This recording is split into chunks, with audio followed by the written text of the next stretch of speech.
સુરેન્દ્રનગર જિલ્લાના ચુડા ખાતે આવેલા ડાયાલિસિસ સેન્ટરમાં છેલ્લા કેટલાક સમયથી દર્દીઓને ભારે હાલાકીનો સામનો કરવો પડી રહ્યો છે।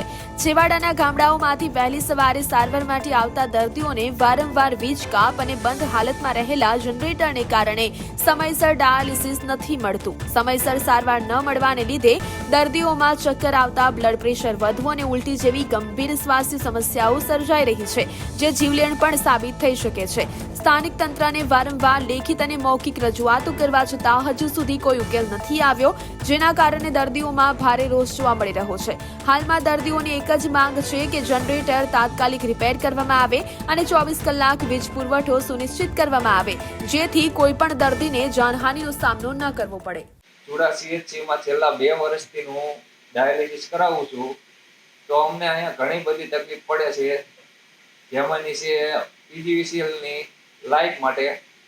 લાઇટ ગમે ત્યારે આવે છે અને ગમે ત્યારે જાય છે, તો એના માટે બેકઅપ માટે જનરેટર છે, પણ જનરેટર તે પૂરતો પાવર નથી મળતો અને છેલ્લા 10-15 દિવસથી તો સાવ બંધ હાલતમાં જ છે। તો વહેલામાં વહેલી તકે અમારી અપીલ છે કે વહેલામાં વહેલી તકે જનરેટર નવું મુકાવો તો અમને ડાયાલિસિસમાં તકલીફ ન પડે। ચુડા ખાતે CHCમાં હું છેલ્લા 4 વર્ષથી ડાયાલિસિસ કરાવું છું અને ડાયાલિસિસમાં પાણીની સુવિધા PGVCL દ્વારા લાઇટનું તકલીફ રહે છે અને જનરેટર બંધ હાલતમાં પડ્યું છે અને 10 દિવસથી તો ચાલુ નથી થતું અને નવું લાવવા સરકારને વિનંતી કરું છું।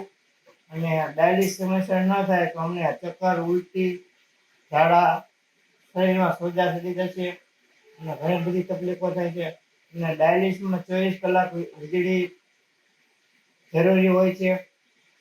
એવી સરકારને નમ્ર વિનંતી કરું છું।